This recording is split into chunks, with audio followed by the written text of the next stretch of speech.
নির্বাচনকে সামনে রেখে সংখ্যালঘু জনগোষ্ঠীর সঙ্গে ঘনিষ্ঠতা বাড়াচ্ছে ইসলামপন্থী দল জামায়াত। দলটির সাম্প্রতিক কর্মকাণ্ড লক্ষ্য করলে দেখা যায় বিভিন্ন জেলায় সনাতন ধর্মাবলম্বীদের নিয়ে সভা করছে।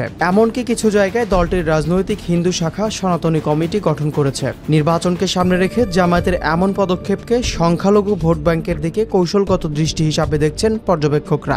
সম্প্রতি ঝিনাইদহের শৈলকুপা উপজেলার উমেদপুর বাজারে জামায়াতের এমন কার্যক্রমের দেখা মিলেছে।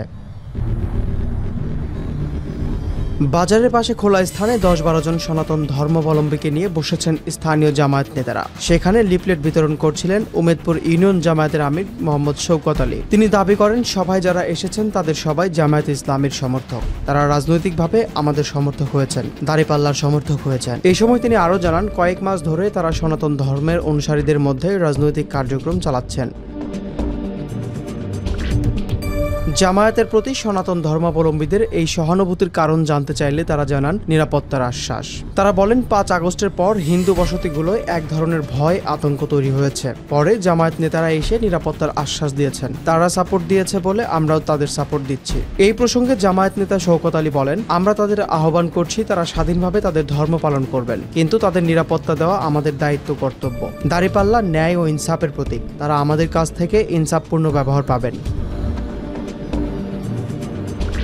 জামায়াতে হিন্দুদের যোগদানের সুযোগ আছে কিনা এমন প্রশ্নে দলের কেন্দ্রীয় সেক্রেটারি জেনারেল মিয়া গোলাম পরোয়ার বলেন, আমাদের গঠনতন্ত্রেই অমুসলিমদের সদস্য হিসেবে অন্তর্ভুক্তির বিধান আছে। তবে তারা মুসলমানদের মতো কোনো শর্ত মানতে বাধ্য নন। শৃঙ্খলা মানা, রাজনৈতিক সিদ্ধান্ত বাস্তবায়ন, দেশের সার্বভৌমত্ব রক্ষা আর বৈধ উপার্জন না করা, এই 4টি শর্ত মানলেই যথেষ্ট। তিনি আরও বলেন, তারা তাদের ফোরামে লিডার হবেন, মূল জামায়াতের নেতৃত্বে আসবার সুযোগ নেই, তবে তাদের কমিউনিটিতে নেতৃত্ব দেবেন। তবে এই পদক্ষেপকে অনেকেই ভোটের রাজনীতি হিসাবে দেখছেন।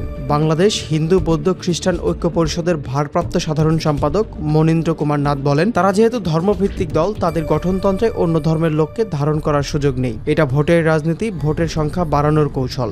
রাজনৈতিক বিশ্লেষকদের মতে আওয়ামী লীগের অনুপস্থিতির পর জামায়াত সংখ্যালঘু ভোটারদের কাছে পৌঁছানোর চেষ্টা করছে, কিন্তু এই সংখ্যালঘু তোষণের কৌশল আদৌ দীর্ঘস্থায়ী রাজনৈতিক প্রভাব ফেলবে কিনা তা এখন সময়ের অপেক্ষা।